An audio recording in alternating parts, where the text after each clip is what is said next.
Cable फिर बाहर से लेना पड़ता है। एक पॉइंट तो ये है, कुछ नहीं मिला तो कम से कम 1000-2000 रुपए का जो छोटे मोटे सामान है, सिलिंडर वगैरह है, ये भी नहीं मिल रहा है। तीसरा साहब ये है कि जांच, निःशुल्क जांच है ना, वो भी नहीं हो पा रही है। नहीं हो रही है। अंदर है, अंदर खत्म हो गई। नहीं ये साहब के रूम अध्यक्ष साहब के रूम में मम्मी आई नहीं रही। ये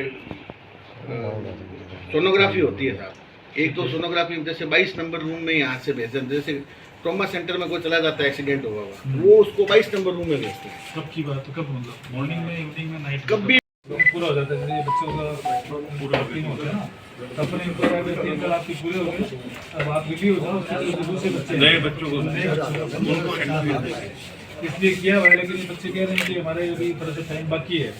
मैं कि आपको जितना सीखो जो भर्ती करती है लैब टेक्नीशियन की, मैं कि उसकी योग्यता का आप ले आओ, एक बार हम देख लेते हैं, डिस्कस कर लेते हैं। जो प्रॉब्लम होती है ना, इनको एक्सपीरियंस काउंट होता है। ये जब गवर्नमेंट की भर्ती में ना, इनको क्या है कि पॉइंट्स मिलते हैं। जैसे 3 साल भर्ती होता है तो उसको 30 पॉइंट मिलते हैं, 2 साल वाले को 20 पॉइंट मिलते हैं, 10 वाले 1 साल वाले 10 पॉइंट मिलते हैं। सारे बच्चों को आप पॉइंट देना चाहते हो? हम चाह रहे हैं कि भाई सारे के सारे बच्चों को पॉइंट देना चाहते हो? एक्सपीरियंस मिल जाए, ठीक है ना। इनकी रिक्वायरमेंट यही है। तो हम कई कह रहे हैं कि हमारे अभी महीने बाकी हैं, 2 महीने बाकी के रूल्स हैं, तो ये लग के बता देंगे जो भी इनके जो क्या है। अपने को एक दिन के लिए भी किसी बच्चे का 1 साल खराब होता है, मतलब 10 पॉइंट खराब होते हैं, किसी का नुकसान अपने क्यों करना है, ठीक है ना। अपन चाहते हैं कि 10 पॉइंट पूरे के पूरे इनको, क्योंकि वहाँ तो क्या है, एक दिन भी कम रह गया तो वो तो 10 पॉइंट उनके खराब हो जाएंगे। इन्होंने कल आके मेरे को बताई थी प्रॉब्लम है, तो अपन वो एडजस्ट करेंगे, 1-2 लोग इधर उधर से, ठीक है। वैसे रिक्वायरमेंट मांग रखी है तो नहीं, रिक्वायरमेंट तो है बेटा, लेकिन अब क्या होता है कि कोई भी टेंडर की प्रक्रिया होती है ना, उसमें एक लिमिट तक पावर होती है अपने पास, ठीक है ना। जो सैंपल ले रहा है ब्लड का, वो भी बता रहे हैं कि ये ठेके का आदमी है, ठेकेदार का आदमी है, तो इससे बुरी हाल क्या होगा सर?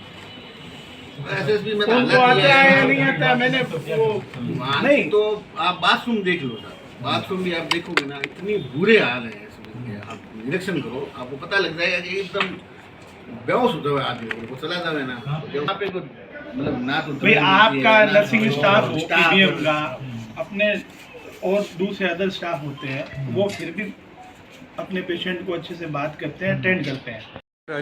हमारे चिरंजीवी योजना के तहत हमारे माननीय मुख्यमंत्री जी गहलोत साहब की जो योजनाएं थी, उसमें तमाम प्रदेश के अंदर, चाहे राजस्थान में कहीं भी कोई भी जिला हो, दवाओं को लेकर कभी भी कोई परेशानी नहीं हुई।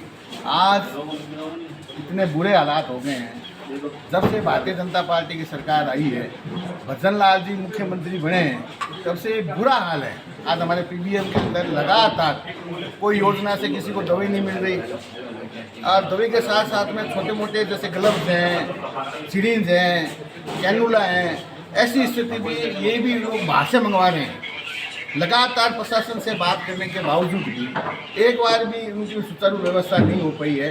चाहे आप कैंसर डिपार्टमेंट ले लो, चाहे आप सुपर स्पेशलिस्ट ले लो, चाहे जनाना हॉस्पिटल ले लो, आज वार्ता की है तो क्या क्या निकल गया है? मंदाना हॉस्पिटल ले लो, और उसके साथ साथ में जांचें भी नहीं हो रही है। आज तो प्रोफाइल जांच है जिसकी 900 रुपये, कहीं 1000 रुपये, कहीं लेते हैं 1200 रुपये, 700 रुपये। पीबीएम के अंदर प्रोफाइल जांच नहीं हो रही है।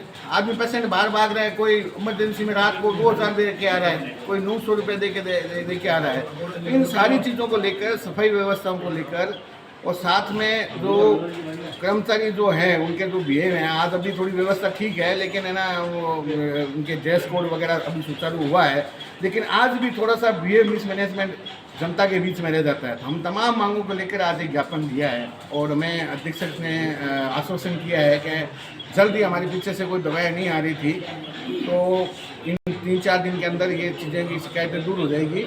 अगर शिकायतें दूर नहीं होती है, जैसे छोटी मोटी जांचें हैं, और एक बहुत महत्वपूर्ण मुद्दा था, जो एक सोनोग्राफी एक ऐसी है जो 1 महीने से उसका नंबर आता है, 1 महीने से नंबर आना, और उसके बाद में इमरजेंसी जो है, इमरजेंसी के अंदर कोई पेशेंट जाता है ट्रॉमा सेंटर के अंदर, तो वहाँ इमरजेंसी में सोनोग्राफी नहीं है, एक्सरे सिटी स्कैन तो, लेकिन सोनोग्राफी नहीं है, तो उसको 22 नंबर रूम में भेजते हैं। तो उस दरमियान तो आदमी की मौत भी हो सकती है, इमरजेंसी एक्सीडेंट लाता है। तो हमने एक ये भी मांग की है कि ट्रॉमा सेंटर के अंदर भी आप सोनोग्राफी की व्यवस्था सुचारू कंटिन्यू करें 24 घंटा, और साथ साथ में जो सोनोग्राफी को लेकर एक एक महीने का टाइम मिलता है उसको भी जल्द से जल्द एक महीने में कोई बीमारी अगर आदमी बाहर जाता है उसके फिर वो 1500-2000 रुपये देता है, सोनोग्राफी कराता है, बाहर भटकता है। तो मेरा ये मानना है कि ये सरकार पूर्ण रूप से फेल है चिकित्सा के मामले में, एक भी व्यवस्था इनकी सही नहीं है।